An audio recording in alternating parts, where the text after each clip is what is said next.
I was probably a little bit naive in thinking that it was going to be an easy time to start, but it was probably the worst time to start a construction business.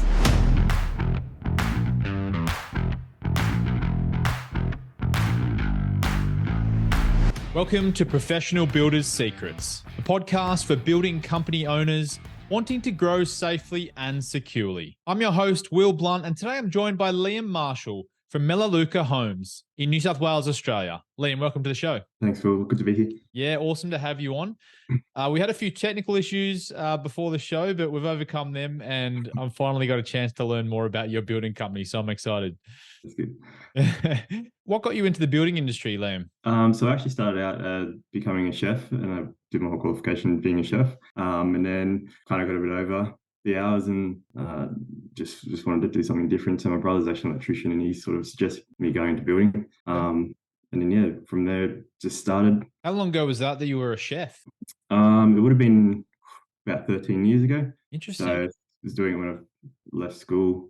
And didn't really turn away from it. And then just like I said, the hours were a bit horrible, and I wanted to have a bit more of a life than the chefing allowed for. Yeah, I've worked in hospitality myself for a number of years when I was younger. Okay. And the chefs always had really horrible hours. And there was big gaps and stuff where they, were doing prep work and everything. Yeah. It's pretty ruthless. Yeah. But since starting building, never look back. Don't want to change it all. It's definitely my industry.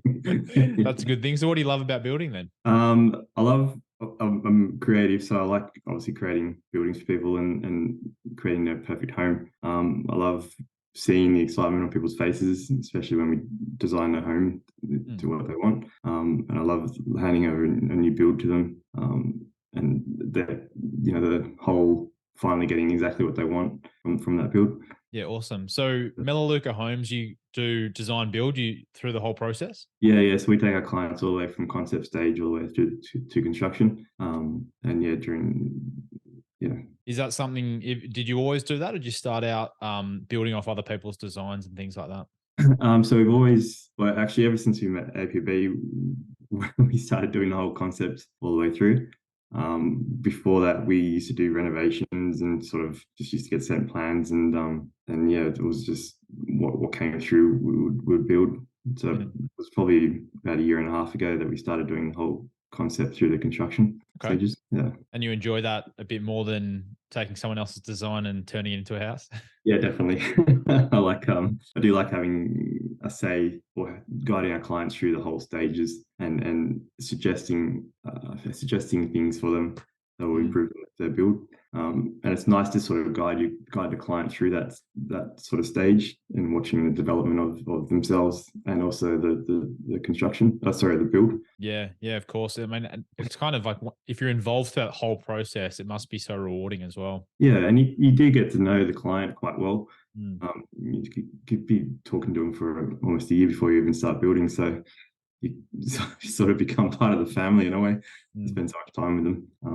But no, it's a rewarding experience. Definitely. And to see the build done, it's nice to take it from paper through to the construction, which is good experience, rewarding. What role do you play in the business at the moment? So I'm a director and owner. So at the moment, I meet with the clients once they go through our qualifying process. I still look after all the finances, and obviously run and oversee the whole company. Okay. And you've got people that manage sites and that kind of stuff, or? Yeah, so I've got 4 guys on site. I've got a leading hand and 3 apprentices. Okay. And I've also got an admin office manager as well, and then there's myself. So I still do all the estimating as well. You mentioned qualifying process. I'm interested to hear what that looks like. Can you talk me through how you qualify leads that come in? So when we get leads come through our funnel, we go through and page my admin manager. We'll call them and ask them a series of questions that we've put together to sort of, I guess it gets rid of all the tire kickers in a way that just want things, to just want pricing for free or to sort of, because we did do a lot of that sort of thing. And then once we go through all those questions, then we have a page of we have a meeting, and then we decide whether we want to proceed with them. The questions are based around our ideal client. So we have our avatar or ideal client in our head that we want to build for, and depending on the way they answer their questions, is whether we proceed or not with them. What does your ideal client look like? What criteria do you use for that? So they have their family. Mm-hmm. They they do have an amount of income that we kind of look for combined. They are looking for a forever home, and this is their dream home. Mm-hmm. And yeah, we do try, because we only build in the Blue Mountains as well. We are sort of marketing down in the city to sort of, because we've obviously noticed a lot of people coming up from Sydney. So our ideal client sort of is more down there, because obviously they're they've got bigger pockets as well. As bad as that sounds. I live in Sydney, mate. I don't have big pockets. Some people. No, but that makes a lot of sense. I guess that's a trend. People moving from Sydney, which is becoming extremely hard to buy or build in because of the expense for a lot of people my age and the young families, moving to places like the Blue Mountains and just surrounding areas of Sydney, right? Yeah, definitely. And we have noticed that, like I said, the trend coming, everyone's sort of moving further out, but then mountains people are sort of moving further out as well. So it's right. It's a bit of a concertina effect. Yeah, I think for anyone overseas listening, the Blue Mountains is very close to Sydney still. I mean, you can commute to work. So yeah, absolutely. I used to do that when I was because I used to be a supervisor in Sydney and okay, every day. So it's not really that far away. Yeah, of course. It's probably a lot of people are probably priced out of the Blue Mountains as well, I'd say, at the moment. Yeah, definitely. Yeah. That's all right. So what kind of challenges have you run into running your business? So we actually started the business during COVID. All right. So we started in 2020. So pretty much ever since then, we've, I guess, been going, pushing uphill the whole time. So that was one of the biggest challenges. I was probably a little bit naive in thinking that it was going to be an easy time to start, but it was probably the worst time to start a construction business. But it didn't really, we kind of got lucky, and it didn't really affect much, especially when we first started out. We were just doing small jobs and little renovations and things. So people that still wanted things done were still happy to move ahead. But yeah, for us, it's really just been COVID and trying to get over those sort of hurdles ever since. It's interesting though. You've obviously come this far. So I mean, if that's the ground that you've built on, Yeah. Pun intended. Well, it wasn't actually intended. But if that's the ground you've built on, then you're obviously, when better times come in the economy and everything like that, you'll be in good stead, right? Yeah, definitely. We've noticed that a lot since. I mean, you could probably say, like you said, we've started in the worst possible time. So everything from now sort of seems very good for us. And we've seen it getting a lot better since then. When people aren't there are obviously things going on, but people aren't as tight, I don't think. So yeah. What were the biggest challenges about COVID that made it hard? Obviously, as everyone, the supply of materials, the pricings, and because at the time we weren't doing fixed price contracts either. We were sort of just pricing, and we didn't really have a structure of that. So definitely pricing, the lead times of items, obviously the shutting down of the industry as well. A lot of people didn't want us anywhere near their home at the time as well. So obviously work that was booked in couldn't get done. So that meant cash flow is quite horrible. It just made it quite hard. It was sort of wondered why you started in a way at the time. But I'm glad that we pushed through and kept going. It's good. Shown a bit of resilience through that period. Yeah, definitely. You mentioned fixed price contracts. So previously you were doing cost plus and then you've moved to fixed price, have you? Yep, definitely. So we decided to do that. We got suggested to do that through the APB. And it is a big selling point for us now. And a lot of people like doing the fixed price because it's a lot more secure for them. And at least they know exactly what they're going to be spending, rather than with the cost plus, it was so open-ended for the clients. We did start doing, when we started doing fixed price, we did a contingency amount in there to sort of allow for price rises and during that sort of really bad COVID time. And most clients were quite happy with that. We basically just had a percentage of the contract, and then once the job was over, if it wasn't used, it got credited back to them, or they could use it for variations during the build if it wasn't getting used. So yeah, we just became a lot more open with the client during that time as well. Not to say we're not. It was just during the whole contract stage, we were very honest in saying that prices are rising and changing pretty much every week. So it just made it a bit more of an easier process with the client. How do you calculate a fixed price for a project? I'm assuming you was asking about the whole quoting stage. Yeah, sure. I mean, I guess cost plus is relatively obvious how you quote it up, right? You just put a margin on top of what the materials and everything are in general, right?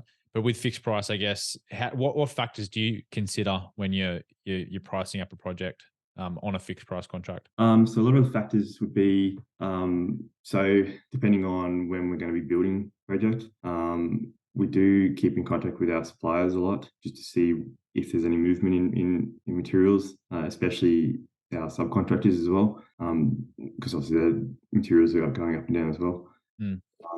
We also keep track of our pricing for profit calculators that make sure that we're not pricing ourselves out of everything that we do price is profitable. Yeah. That factors in your fixed expenses, right? Yeah, correct. Yeah. That's interesting. So I guess you're keeping your finger on the pulse of where the cost of materials and everything is moving so that you can price up the project in a way that's going to still be profitable for your business. Yeah, correct. And then because we did get stuck a few times before even starting, we sort of, when we started doing fixed price contracts, we did get stuck a few times by signing up contracts down the track. And then by the time we got to build them, the margins and profit was quite scarce. So we just needed to get them done, just to get them out of the way. So from that, we're now a lot more on top of, I guess, what's happening around and with suppliers and contractors. Okay, cool. So how long have you been with APB for now? Do you know? I think we're coming up to about 2 years, 2.5 years. I should look it up, actually. I should have done that before the interview. That's all right. I'm pretty sure it was about 1.5 years, 2 years now. Yeah, I think it's. What is the biggest thing you've taken out of working with the Association of Professional Builders? We've definitely got a lot more systems in place. We're keeping track of finances and also sort of cash flow a lot better within the business. To be honest, if it wasn't for the APB, we probably wouldn't be around now, just because of where we were and how everything was tracking. So ever since joining the APB, we're definitely going up. Which has been quite nice to watch. It's nice to watch the business grow, and in 3 years we've grown more than I was expecting during that time as well. So 29th of July 2021, you became a member. There you go. So 2.5 years. And together. Jacob's your coach? Yeah, Jacob's our coach. What kind of relationship do you have with Jacob? I think a good one. He's, I hope. We do the private mentoring as well. It's pretty much he's on call during work hours. He gets back to us within 5 or 10 minutes, which is great. Normally any questions we've got that are unsure about, he's pretty fast in getting back to us.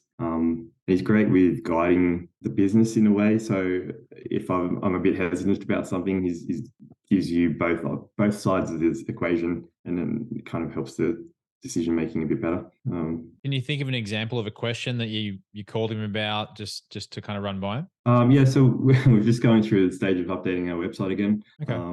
Just because it was a bit just didn't feel right. So yeah, the admin had been sending him emails constantly trying to update it and seeing his ideas, and he gets back to us with his opinion, and obviously in keeping with what the APB suggests as well. Okay. Yeah, cool. So it's kind of like just an extra hands on deck to give that just opinion on stuff about running your business and making sure you're going in the right direction. Or he's definitely a mentor. He definitely it's not normally just it's also not just the business as well. It's also personal. You know, you sort of feel like you can chat to him about anything that you've got on your mind. It's like having an extra mate that you can have a chat to. And every month we have our little meetings and go over the business and how everything's going and where everything is. So yeah, definitely helps. That must be good, because I imagine it can get pretty lonely at times running a business by yourself, or not by yourself. Yeah, You know what I mean? Like, it's just isolating in a bit. yeah, you're definitely alone. If you don't have a large office, you're kind of Yeah. staring at a wall for 8 hours a day or so. Yeah, that's good. That's good. Cool. So what advice would you give other builders looking to run a profitable building company? Well, based off my experience, I would definitely highly recommend joining APV. There's a lot of things that I didn't know about. You know, you get trained as a carpenter, you don't really get trained to be, or get trained as a builder, you don't really get trained to be a businessman. So you might be a really good builder, but it doesn't mean you're a good businessman. So I definitely think the APB templates and tracking tools are definitely very good. And as I said, we wouldn't be around if it wasn't for them. So it's yeah, I'd highly recommend doing that. Thanks for that little prop up. I didn't finish. I didn't even recommend it. that. No, that's all good. No, it's good to hear, and it's great to hear that you've come on a journey and like you're coming out the other side as well, which is awesome. What is the next stage for Melaleuca Homes? So the next stage for us is next year I want to put on another team, so another 3 guys. We're looking to do, so at the moment we're doing 2 builds a year, so we want to be looking at doing 4 builds a year. So obviously that's part of what Jacob and I are talking about at the moment, about how to move forward with that, and making sure that it's not detrimental to the business either. And yeah, we are moving more towards just doing the custom builds. We were dabbling in just doing renos and what came along, but we are just strictly doing custom builds now, which has been quite a good experience for us. Yeah, cool. And the new the changes to the website are kind of going down that same path, are they? Yeah, definitely. Definitely. Just a bit of a freshen up to just a bit of a freshen up. Yeah, nice. One question that a lot of builders are interested in hearing about is what software you use in your building company and what you like about it, what you don't like about it. Yep. So we use Buildertrend and also PlanSwift. So PlanSwift do all our takeoffs in Buildertrend. We did use Nextvia for a little bit, but it just wasn't suiting what we wanted, so we changed over to Buildertrend. I'd probably say things I love about Buildertrend are the on-site stuff that they can use, so the tracking and the scheduling and things like that, and how the guys can talk to me through the app rather than sort of ringing and constant phone constantly going off. Yeah. Probably the drawbacks of Buildertrend, I find it a little bit hard because everything's excluding GST, and there's no GST part on the final price. You've got to add a line item in, and it's not fully customizable. So when you want to upload sort of forms that you use during the build, you still got to sort of send them separately, and you just upload them into Buildertrend. So, but they are working on those sort of things. But yeah, and PlanSwift and Buildertrend plug into each other quite well. So PlanSwift, don't really have a problem with PlanSwift at all. Cool. Yeah, nice. Yeah, awesome. Well, Liam, thanks so much for coming on the podcast today. You've provided a ton of interesting talking points for builders out there that are running a building company, looking to grow and run it profitably with all the challenges they're facing. Is there anything else you wanted to say before we wrap things up? No, I think that's everything. That sounds good. Yeah, awesome. Well, a big thank you for coming on the show today. I appreciate you coming on and giving up your time. I know you're busy. Also, a huge thanks to our listeners out there, wherever you are in the world. If you like the show today, please subscribe to Professional Builders Secrets on your platform of choice. And if you're feeling generous, leave us a review. But until next time, have a great day.